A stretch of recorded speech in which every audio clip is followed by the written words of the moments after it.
Are you ready to level up your video editing game?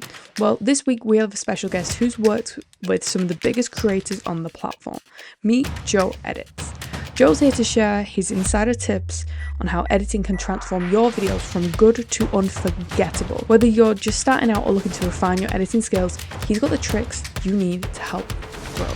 I'm interested to get your perspective from the other side, because I've interviewed a lot of people on the front side of the camera, but you being behind it with the editing. So how did you get started in editing? Were you did you create YouTube first, have your own channel and do it that way, or did you just kind of pick it up as a hobby?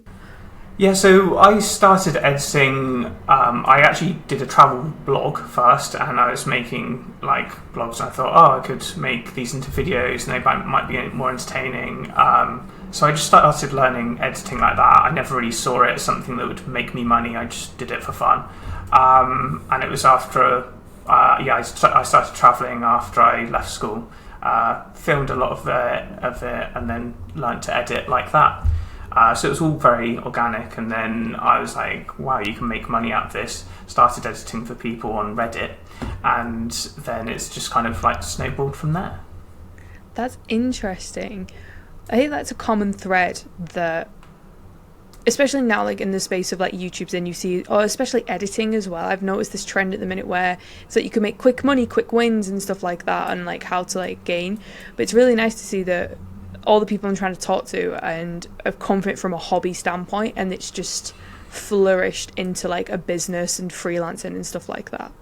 Yeah, at school I never really had any interest in it. I never really did media or anything like that, and it was just something that I found that was fun, and I just got a subscription to Premiere Pro, and I just learnt it from Peter McKinnon. Was actually one of the first people who I ever watched on YouTube. That's a throwback. Yeah, I feel like he had because Peter McKinnon, when he first started, was quite different style. He actually did tutorials and stuff, and I feel like he used to do fun tutorials. Yeah, and I feel like he had the perfect combination of fun tutorials where it didn't feel like I was just watching someone and learning, and it was still fun. So yeah, that really got me into it, and from there I just carried on watching more and more tutorials, learned how to do different effects, and really fell in love with it, and then started making money from it. Great. Now you've said that, I see that in your content,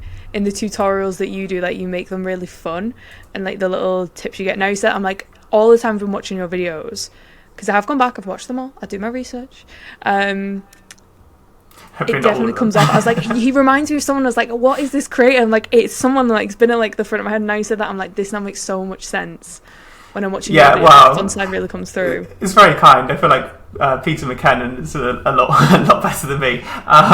But yeah, I do always try and come at it from quite a personal point of view, and I don't want to make it, because I feel some people try and make editing out as this incredible thing, and yeah, it's fun, but it's also a lot of hard work, and I want to reveal what it's actually really like for people, and how it's going to be if you start it. There is a lot of hard work that goes into it. There's a lot of late nights, deadlines and stuff like that. It's not all fun, so I want to give a realistic view to people as well. There, you said it's a lot of late nights. That's what I can relate, because that's what I'm trying to do with this blog and these interviews. It's breaking down these barriers, because we very much see on YouTube and on social media at the minute all these people doing really well and quick wins and quick successes, and I'm trying to break that down to be it's great, but it's gonna take a long time. It's not gonna be an overnight sort of and of course it's different speeds for everyone, right? Some people will have their successes a lot quicker than others, but those first clients and stuff like that are the hardest ones to get, because you've got no proof of what you've done before. You're almost taking it someone to hire you has to take a chance. It's actually so much easier once you've got the proof of I've edited this for this client, and I've done this for that client, and this got so many views and stuff like that. When you're starting out, it's the hardest part almost. 100% agree.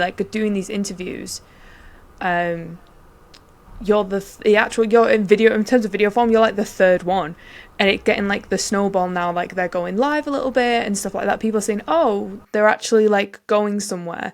So it's definitely that snowball effect with editing. What would you say the biggest observation is in editing over the years of YouTube? Because I know at the minute we're shifting out of this Mr. Beast hyper loud and sort of thing. I'm definitely seeing that shift. It's a lot more authentic. But what do you see from your side of it?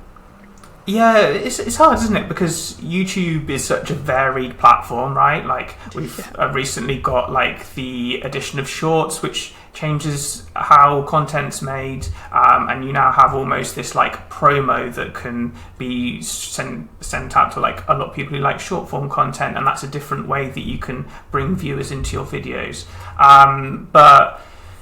And I feel like there are different segments in YouTube for all these different editing styles to exist. You just need to know what your audience is and who you're editing for. I would say that's one of the biggest lessons I learned as an editor. I used to, when I first started, I was like, oh, do I find this video interesting? You know, should I cut here and would I like that cut?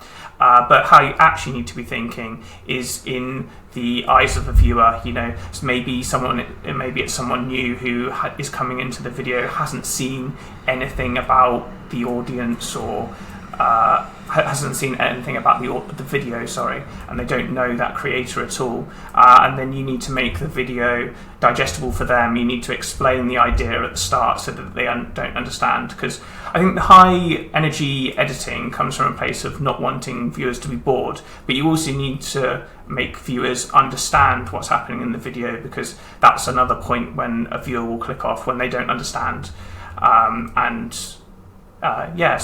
So what was the question you asked? Where Don't worry about it. Keep going. Don't worry about it. But there's so many different like ways to edit on YouTube. There's no like right or wrong. And I think we did go through eras in YouTube of like, you know, the daily vlogs and stuff like that. But I think it's evolving into a space where there's all of these different styles of editing and content can live alongside each other. I think that's such a nice way to put it, because it is definitely these different styles. I feel like through COVID, that was like a big changer in terms of like editing styles. And yes, there was a lot of Mr. Beast stuff, but then obviously the world shut down, so we couldn't do those kind of styles. And those smaller niches of editing came up, because it's like, well, we're going to have to do something because we still need the money coming in. This is actually like not really very well. Maybe it's actually a good tip. But through COVID, did you ever edit like people with masks on? I used to find it great because so when people wear a mask, you can kind of, and they're like, you know, stumbling over their words and everything. Yeah. You can kind of make them say like whatever obviously they've said it, but you can cut out all the ums and ahs and have it together as like one nice, like, oh, they said it to the camera and without any cuts at all, and you just have to fade together the audio. It's also like, it works as well with clips where, you know, you're just filming something that's away and there's no face and they're just talking behind the camera. You can just cut the audio together and it just makes the pacing a lot quicker. But yeah, I worked with a creator through COVID, and he did a lot of vlogs, and he would stumble across his words a couple of times, and he should be able to cut them up nicely, cut the audio, and then it just looked like he said it perfectly. But you were loving that. You were like, yes, this looks like such a good editor. Thank you, COVID. Yeah, maybe he thought, you know, he was doing really well. He's really improved on camera, but no, it's just good editing. Just good editing. I feel like that's another thing, though, you saying like coming across really good on camera.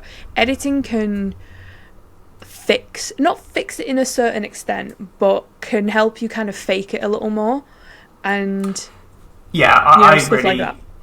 I really like rely on that for my own channel. I'm terrible at talking to a camera and like following a script kind of thing. It just doesn't really come like naturally to me. I'm not really a on person camera. I like doing the like videos that help people, but I'm not really like, you know, a personality. I don't have that kind of side to me. So yeah, I really rely on editing as well. So which do you prefer as an editor? A one take with a few mistakes, few reruns, or like each sentence individually? I know which I prefer when I was in the editing world. I've switched in marketing now, so I'm like all basic marketing. Well, I mean, of course, well, I'm going for the one take. Like,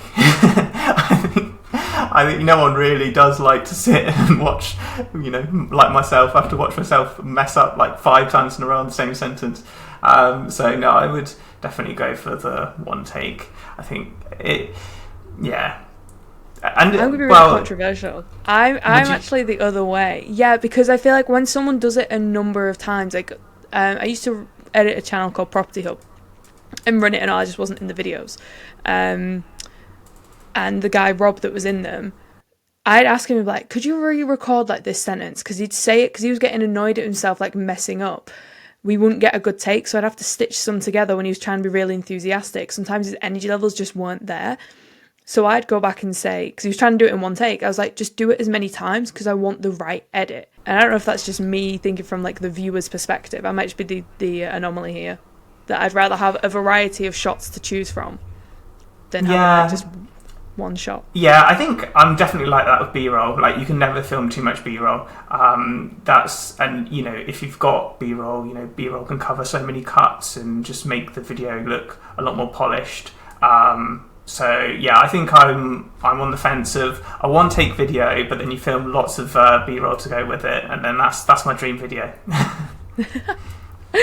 So since that's your dream video, lots of B-roll and stuff like that, what is been your best video that you've edited? You feel like you've put like your heart and soul into it. I'm not bothered about best performance of how it's done afterwards, because as I found out, it doesn't matter how much you can edit a video not at all and edit a video loads, and it has no comparison as to how it performs.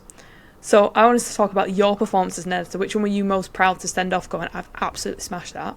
Oh wow, that's such a big question. I never ever watch the videos back. Like, so I don't know. I'm a bit like, once they're posted, they're kind of gone, because I get a bit, I don't know why, I feel like nervous when I watch them back, even though I've watched that video, thousands of times throughout the edit, and I know it's like good, but I just feel a bit nervous when I watch it back, so I never watch them again. I'm just like kind of on to the next one.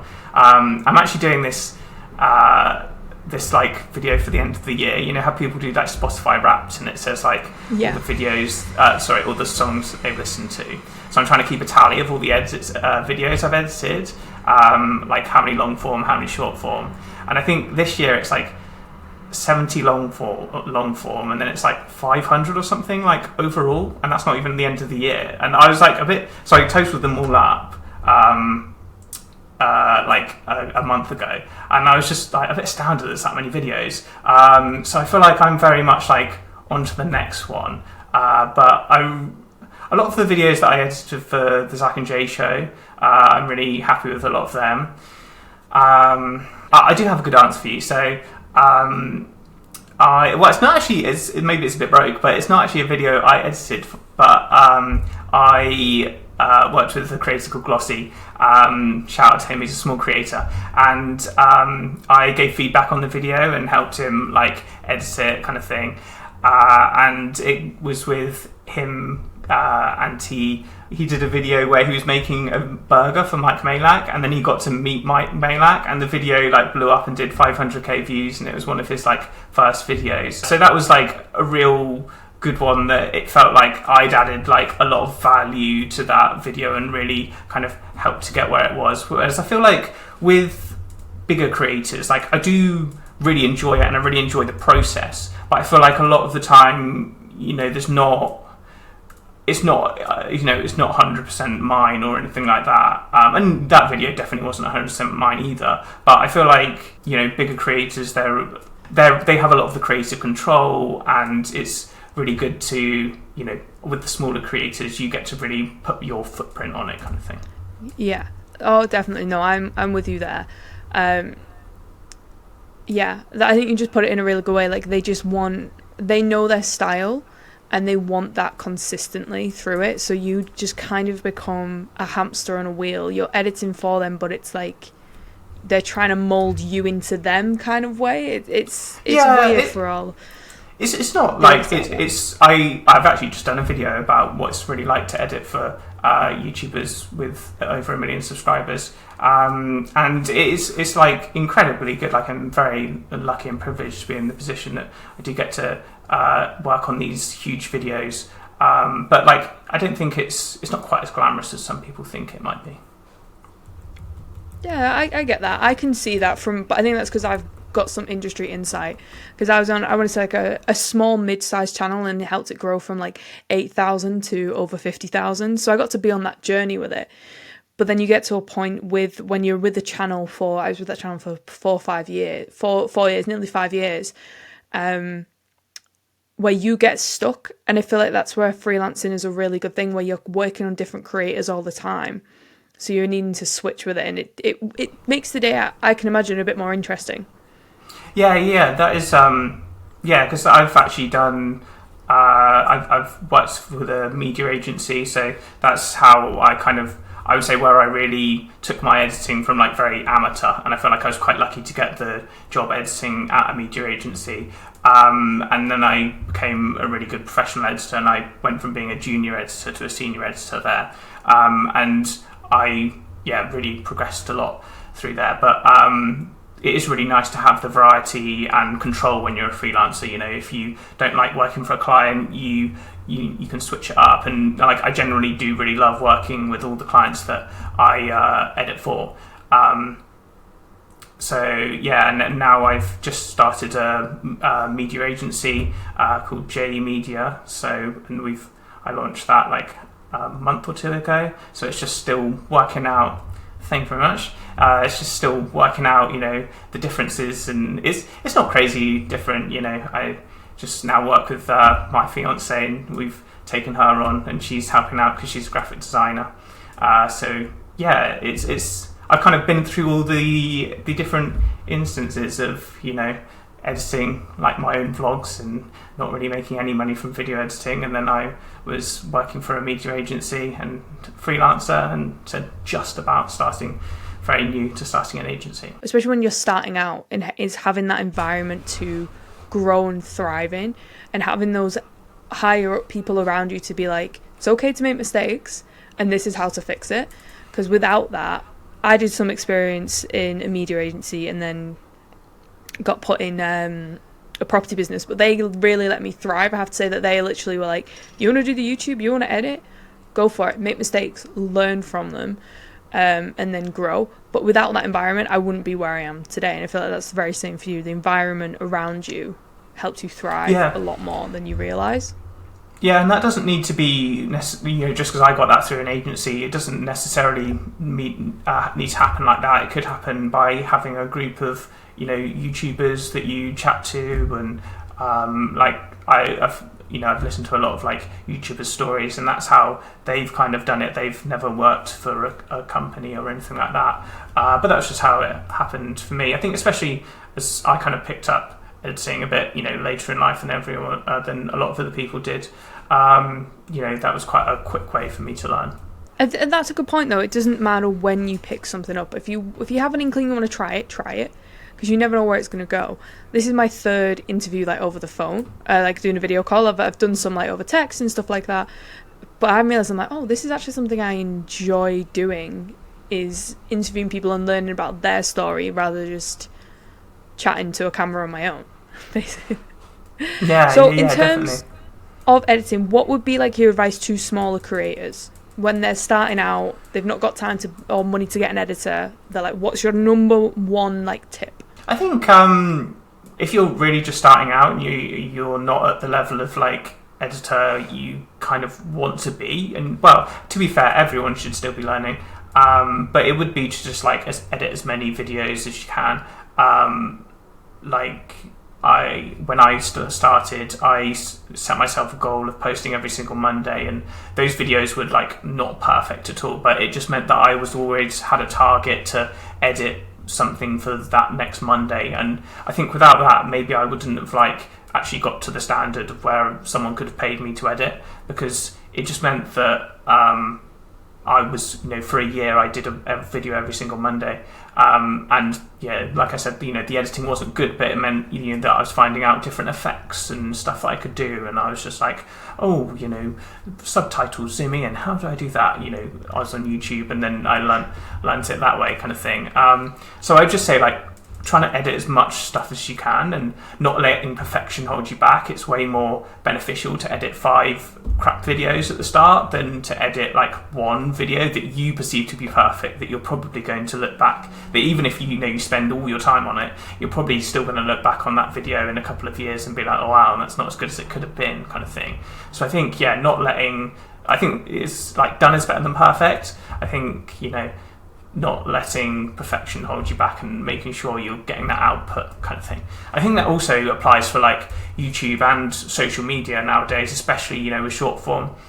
There's a lot more benefit in posting regularly on short form rather than every single video being perfect, because I always look at it with like YouTube versus TikTok. Is YouTube, you're getting 10 minutes of someone's time, kind of thing, whereas like I think to gain an audience on TikTok, you almost need the same amount of like time with the viewer, like them watching you, but you need to do it through multiple videos on TikTok, whereas on YouTube it can be done by like 1 10-minute video a week, whereas like on TikTok you need to be posting so regularly. Yeah, what would you say is then the biggest difference in terms of short form editing to long form, other than just obviously the length of them? In terms of the editing style, what's like the major difference? And I know like in short form it's very shouty, we want to grab attention quickly, it's not about longevity. Let's dig deeper. Like what would you say is like the main core difference between them? Yeah, I think it's an interesting question, because I think they are like somewhat similar, because the basics are you need a hook, and you need to be stopping that scroll, and it's the same on YouTube. I guess the difference is that on YouTube it's your title and thumbnail that's your hook, your first touch point with the viewer, and then you need to tell a story that engages someone, and obviously there's multiple different ways to do that, but I think they're not as crazy different in editing styles as you think. Like you still need to be thinking about what a viewer like is knowing when they come into your videos, and you're thinking like, what information do I need to serve them in order for them to be engaged and know what's happening.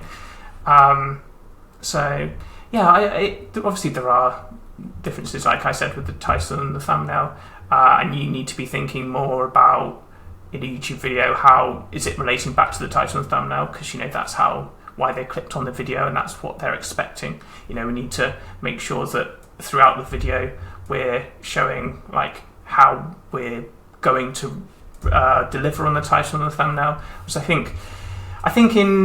would say the main big difference is like short form. There doesn't need to be as much of a payoff, because so I also like to think of it as with the length of the video, there needs to be.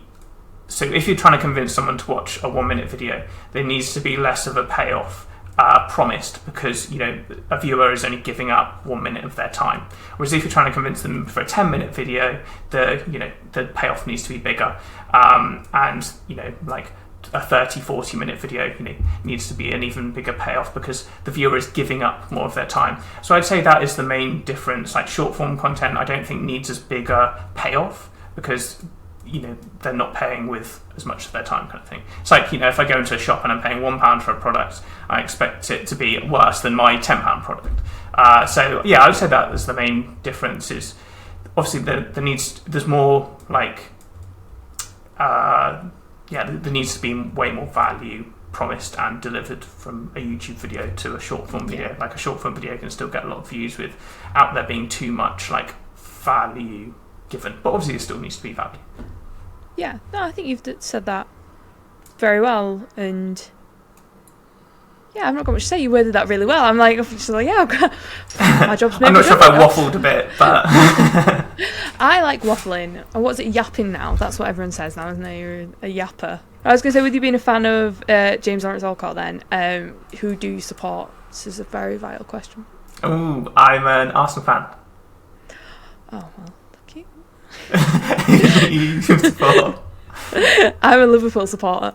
Oh, right. That's not too bad. It could have been a lot worse. It's not too much rivalry. No, nah. It could be a lot worse. But yeah, no, I could chat football for so long. The ins and outs of it. I love all. it's weird because I think about, it was a LinkedIn post that I saw. I can't remember who posted it, and it was someone saying, it was like, I've got better at YouTube in editing and sound editing and stuff like that, from playing chess, and how YouTube is very much like chess. Each individual part of your video, the editing, the sound design, which I want to talk to you about in a minute because I know that is a big trend at the minute in sound design, and stuff. I feel like football is a really good analysis for YouTube, how your team is your channel, but like your goalkeeper is your video, your striker is your thumbnail that tries to get it in, like your midfield's like the middle of your videos, you know, like each player plays a part into how the video is formed. It's a very weird analysis, but yeah, that's really interesting. I never really thought about that like that, but I guess you could. I always think of it as like a long like doorway kind of thing. So like you're at the first door and you've got to like get the viewer past each door in order to get them, you know, to the end of the video. And you know, each door I feel like you've got to pay more attention to, because you know, if you can't get them through the first door, which is the title of the thumbnail, there's no point in, you know, putting in any effort into the other doors looking good, because they're never going to see, you know, that door, which I guess is, you know, the intro. So you'd have like, you know, the title of the thumbnail would be the first door, and then you've got the intro, the first 30 seconds is the next door, and then, you know, maybe the next segment or scene is, and then, you know, each. And I feel like you should pay the most attention to, you know, what's going to be the first touch point of the video for a viewer, and then so on and so on, because, you know, what's the point in making the end of the video really great if no one's ever going to get there because you've, you know, done a terrible title and thumbnail or a terrible intro. It's like you could make the best video ever, you know, on YouTube, and put a terrible title and thumbnail on it, but it wouldn't get any views because, you know, no one's ever going to click on it. The layering of sound in videos, like if you have a good example is there's the thuds that people do. I mean, Steve Bartlett uses them all of the time. I don't know if you've edited for Steve Bartlett, I like Steve Bartlett's intros, but I feel like he overuses risers a little bit. Like it's almost like every single second is a riser. Whereas I feel like if you actually pick when you use your sound design has more impact because the viewer hasn't, you know, heard the same riser, you know, for before the video, you know, hasn't had the same riser like a lot of times, and it has more effects. It's like Hayden Hillier-Smith. He a lot of the time talks about the like pattern of 3, and if you pattern something in 3s, then the fourth one will have more impact because they've seen the first 3 and they expect, you know, the next one to be exactly the same but it's different. So at that point, will have more impact. Yes, yeah. I'm on the fence with Stephen Bartlett. Everyone cries as well with it.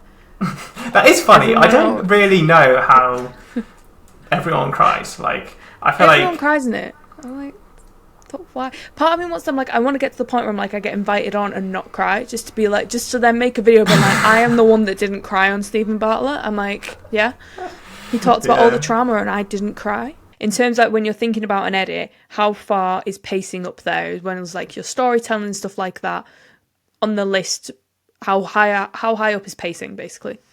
Oh yeah, definitely very high up. Like, and you know, everyone's like, oh, what is the perfect like pacing? Like, there is no perfect pacing. It's thinking about like, where is the viewer at this point in the video? How are they feeling? And what have I, you know, shown them? And how have I edited the video prior to this moment? You know, if there's been lots of fast pacing, it's probably likely that you're going to want to slow the video down and give the viewer time to, you know, take in what's happened. And also thinking about how engaged the viewer is at that point. You know, does the pacing need to speed up to engage them more? Does it need to slow down to give them time to digest the clip and take in what's really happening and notice? You know, I would say like, a lot of the time when you can slow down the pacing is after when you've you know, really engaged the viewer. So it's really important again to know what the viewer's thinking and view the video through their eyes so that you can know when to speed up and slow down the pacing. Yeah, I always think of it when I'm editing is how useful is this information to the viewer? Are they gaining anything? Is it adding to the edit? Yes, but is the viewer gaining anything from it? And I really try and think of it, and I'll watch it a clip over and over. Are they gaining stuff? And most of the time the answer is no. And I feel like if I'm not gaining anything from like rewatching it, I'm like, is it adding this? Can I cut it here, cut it there, trying all these different things? I ended up just cutting it out because I'm like, is the audience gaining anything from it? Yes or no? And then is it driving the edit or the story more? And most of the time when I think like that, the answer is no. So I just get rid of it, which is probably harsh. Yeah, exactly. But No, I think you've got to be harsh on an editor, right? Like, and there's no. I think it's great to learn these like amazing effects and stuff, but a lot of the time, they're not actually adding crazy amounts of value or entertainment for the viewer.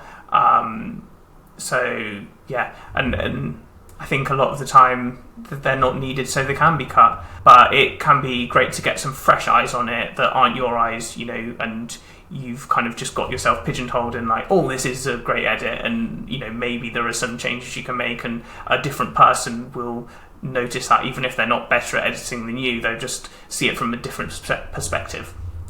So speaking of different perspectives then, if you could, a channel, big or small, if you could go to a channel and change their editing, is there a channel that you like or that you don't like, big or small, that you'd be like, I just want to get hold of this channel and shake the creator and be like, let me edit for you, let me change it? Do you have a channel like that in mind? Oh, these are big questions you're asking. I mean, I feel like that's a really hard question because a lot of the creators I watch them, because I like their editing style. Like a lot of the time, if I don't like their editing style, I won't be giving them much time. Especially as I try not to watch too much YouTube because a lot of the time you can just go down a pigeonhole of like, no, it's not pigeonhole, is it? It's rabbit hole. There you go. Yeah, you can just go down a rabbit hole of watching like endless videos, and then you've wasted like hours of your time. But okay, then I'll flip it. Who's a channel that you really like the editing of? Then we'll flip it. Instead of someone that you really don't like, who's someone that you're like, I love their videos that you can edit. For a while for me it was Casey Neistat. I loved the sound design, everything like that. I think now it's a combination of documentary style channels. Like there's a few of them, and I can't think of just one because they're quite similar. Moon's one, actually, a channel called Moon. He does like really good documentary styles, and I think Magnate's Media as well. I'm just really into my documentary era just because they sometimes get me through the working day. Yeah, well, so when you asked the question, Casey Neistat was the one who came to my mind, because he does have like such a unique editing style, and like I don't think anyone could. I mean, and I feel like his editing style and filming style and personality are almost like woven into one. Like they're almost one whole thing. Yeah. Like if you were to take any element out, it kind of wouldn't work. And it's also why he's so unique, right? Yeah. Like he comes from film and TV, and I feel like he is just so unique on YouTube. Hang on, let me. I've got to do some googling, but have a little. Yeah, and then I'll get you a good answer. I know the creator. There was a. Go on then. Who's your creator? There was another smaller YouTuber who was called like Marsbar or like Marsbar Vlogs, and his vlogs were very similar to Casey Neistat.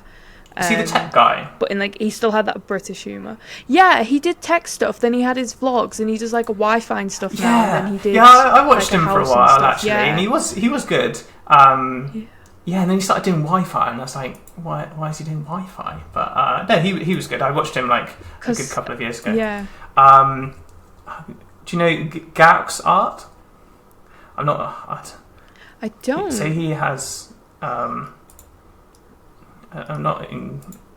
He has like an incredibly different editing style, like something I feel like I would struggle to recreate. Oh, his icon looks very familiar. Yeah, he does. He does like he does art and like painting and stuff, but he films it in like an incredible way. I'll do a little take for the podcast in a minute once we've done chatting. But yeah, he's got such a different editing style. Yeah, I would say that how do I say it? Gauk's art. Gauk's. Gawk's art? Gawk's art. That's what we'll go with. Leave it up for debate. Okay, got it. Good. I would actually say Gawk's art. He's got such he does like cartoons and art and stuff like that, and he has such a different filming and editing style. Like you said, he uses a lot of sound design. And I feel like it's a style that I would really struggle to create because it's just so unique and has like such skill. Yeah, it looks it. I'm looking at some of his stuff. I feel like he started the trend of like the custom, like my first custom hydro flask, like the custom iPhone. I feel like I've seen a couple of his short clips or just people copying his content, which I feel like is always a good sign when everyone's trying to replicate. Yeah, I don't watch like what I don't watch every single video, but like every video I've watched of his has been like incredible. Work to do. I think one final question, since you are an editor, a daytime or a nighttime editor? Are you? I definitely used to be a nighttime editor, but I've been trying to sort out my sleeping patterns. I did used to I would edit to 3-4 in the morning kind of thing, and that wouldn't be an unregular thing. But now I'm trying to be more of a normal person, who isn't always tired in the middle of the day. So, but I don't know, I always look at the night time. This is probably bad, but with deadlines, I always look at the night time as some extra time that I'm getting ahead of someone else, that you can if I'm really tight on a deadline, I can finish the edit off here. And I feel like sometimes I can be more creative at night. But no, I would say overall a nighttime editor, but I'm trying to move away from that because, I need a normal life. No, I was the same. Even though it was 9 to 5, I knew a deadline was coming up, and I'd be like, oh, I've got this many meetings tomorrow, but this needs doing and that needs doing. I'd be like, wow, I'd be tired the next day, in the office, and they'd be like, why are you so tired? I was like, oh, I was just up late editing. And I'd be like, why are you up late editing? Because I have so many more creative juices. I have all these ideas. Yeah, well, and also when you're doing it alongside full-time job, I did with a media agency, and then I was doing freelancing on the side. There isn't any other time except from the nights, really. So, yeah. Sometimes you just have to do it. Yeah. Well, thank you so much, Joe, for doing this. You've been a great guest to have, and don't worry about it. I know you said I've not done many interviews, don't worry. So you came off really, really well. Just want to reassure you on that one. Thank you. Well, I could tell you a little nervous. Yeah. Well, it's my first interview kind of thing. So yeah, but hopefully you can edit me. First one I took. I took your interview virginity. It's fine. Hopefully you can edit it up to seem something good. I definitely know I'm going to level up my editing game from now on. This interview has absolutely changed my mind in terms of how editing can hack people's retention, but also hack your brains to engage a heck of a lot more, and how important editing is in everything. I mean, podcast editing, there's not much you can do, but the individual videos that are coming soon, I'm like, damn, I got to level up. But if you want to level up your game on how to become more authentic, check out the interview we did a couple of weeks ago with Eden, who thinks YouTube is all about for his future kids.